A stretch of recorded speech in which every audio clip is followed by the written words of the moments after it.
Bem-vindos ao Treino na Consciência. Sou Marcelo Graça e este é o podcast que procura aumentar a tua consciência acerca do exercício e saúde com base em evidência científica. E agora, vamos! Bom dia, boa tarde ou boa noite, dependendo daqui das horas a que estejas a ver este terceiro episódio. Hoje eu queria falar um pouco contigo acerca de um tema pertinente, mais nomeadamente daquilo que é o treino de força e os benefícios que o mesmo pode trazer para aquilo que é a tua saúde.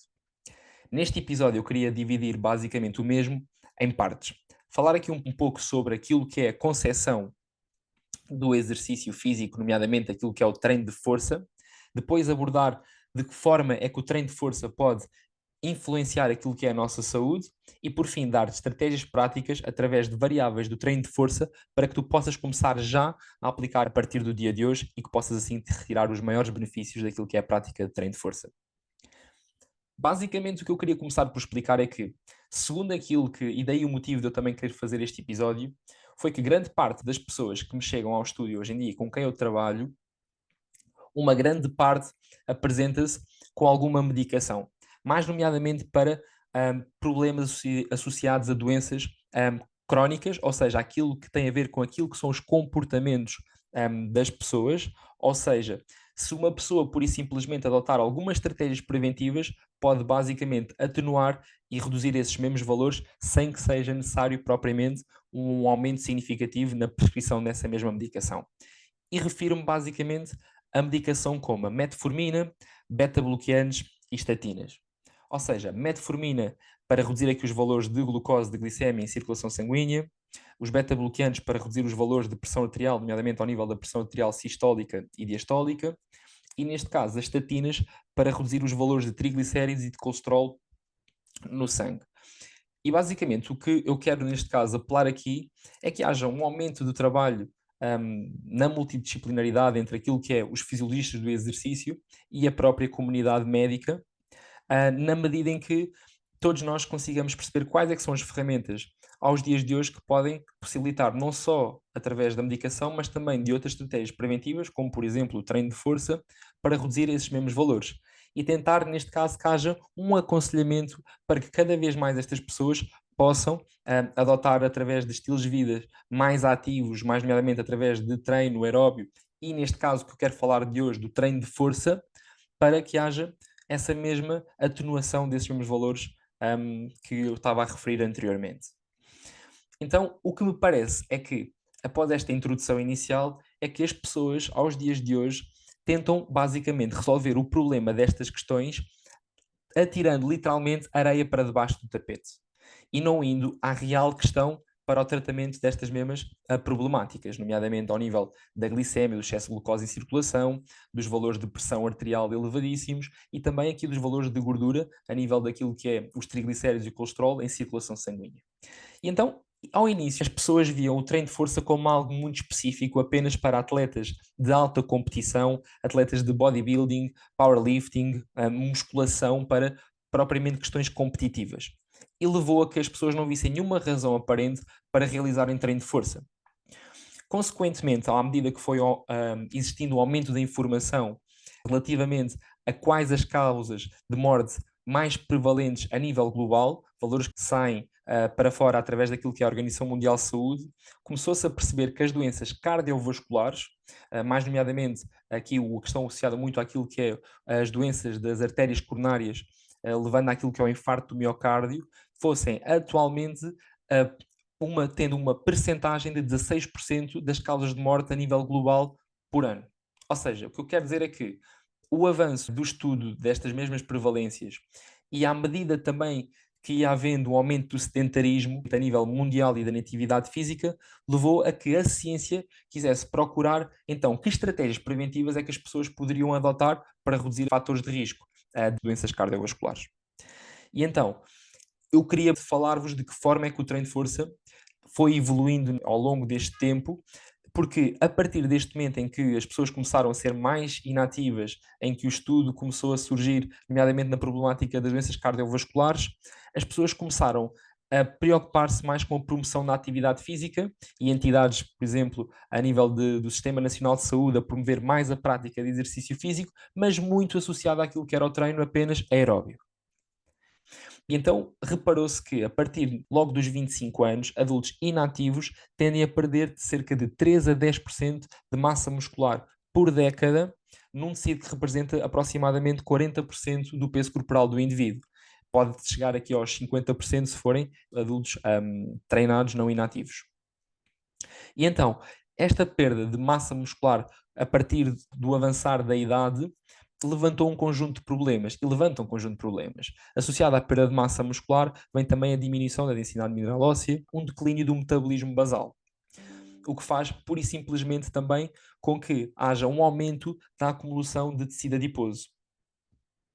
Importa referir aqui que a acumulação de tecido adiposo de gordura acaba por ser aqui uma problemática para questões de saúde. E basicamente este problema associado à perda de massa muscular, à diminuição do metabolismo basal e ao aumento da acumulação de gordura, levou ao que aos dias de hoje cerca de 80% dos homens e 70% das mulheres com mais de 60 anos estejam nas categorias de excesso de peso e de obesidade. E este valor é um valor que é importante falarmos aqui. E então, aqui sim começou-se a dar ênfase e estudar mais através da evidência aquilo que era o músculo esquelético e o treino de força e de que forma é que o mesmo poderia mexer naquilo que são as questões associadas à saúde cardiovascular, a questões como a diabetes, a um conjunto de doenças crónicas, de forma é que este treino específico de força poderia resolver estas questões, estas problemáticas.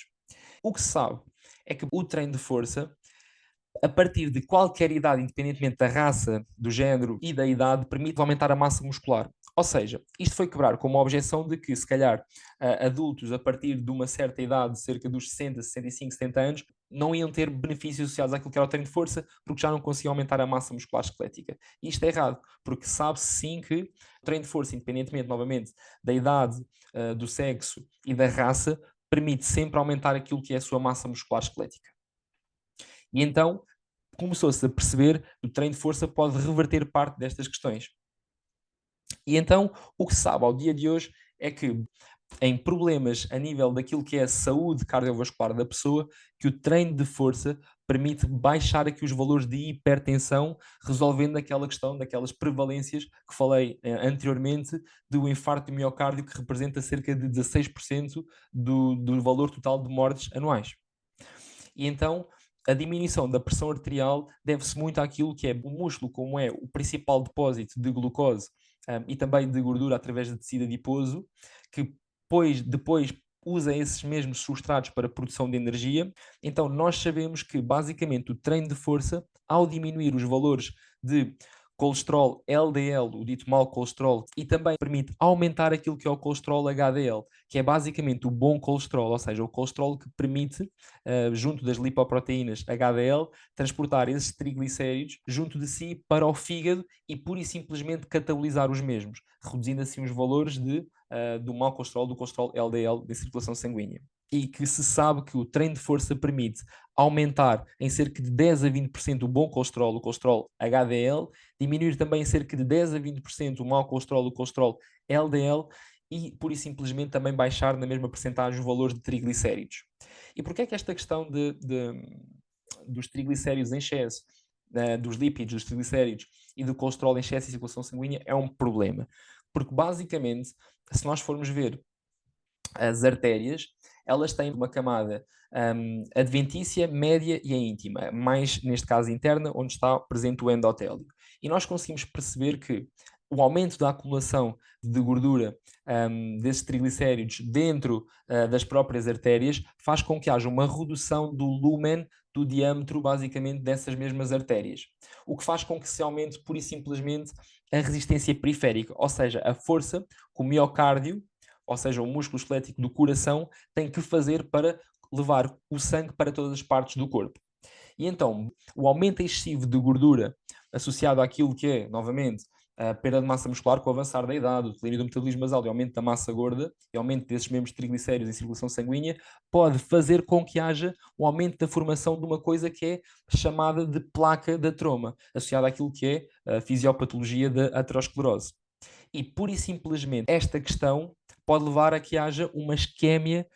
cardíaca, ou seja, que haja uma morte celular, levando a que o coração entre em incompetência de fazer aquilo que é a sua função. E então esta é uma das principais causas de morte atualmente a nível global, a principal causa de morte, com cerca de 16% a nível global. E o treino de força pode atenuar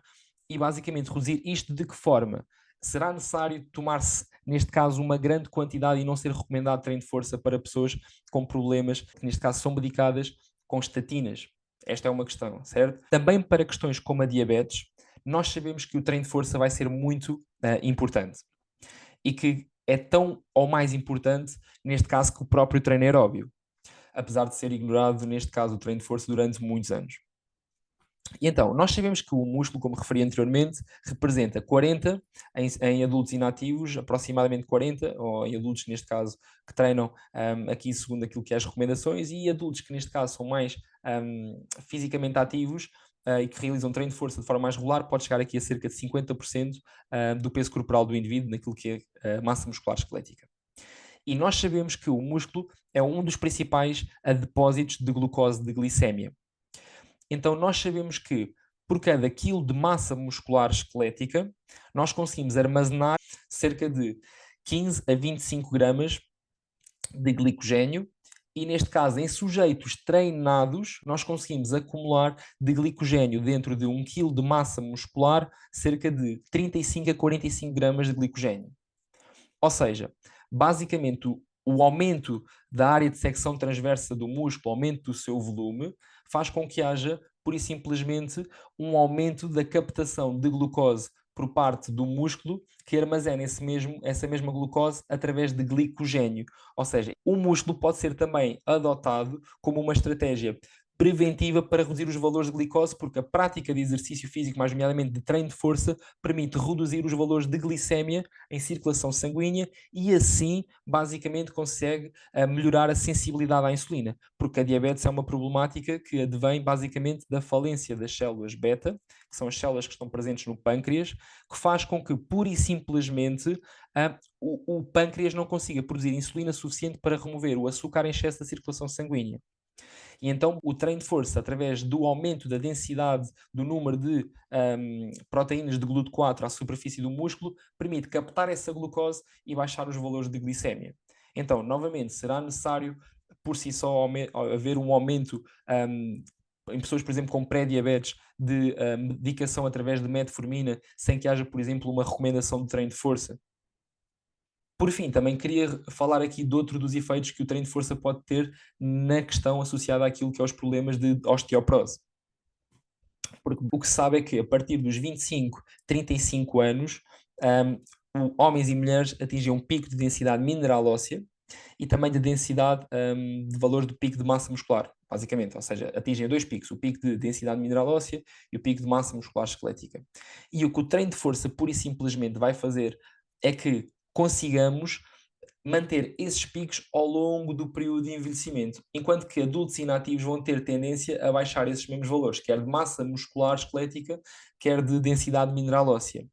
E sabe-se que sujeitos adultos inativos tendem a perder cerca de 1 a 3% de densidade mineral óssea por ano, superior àquilo que é os valores de massa muscular. Então, adultos inativos tendem a perder cerca de 1 a 3% de densidade mineral óssea por ano e adultos inativos tendem a perder cerca de 3 a 10% de massa muscular por década. Então, estes valores, o treino de força, nomeadamente naquilo que é a questão da osteoporose e da osteopénia, vai ter uma implicação importante, porque o que ele vai fazer é basicamente aumentar a atividade das células ósseas responsáveis por produzir nova matriz óssea, nomeadamente aqui os osteoblastos, fazendo com que haja uma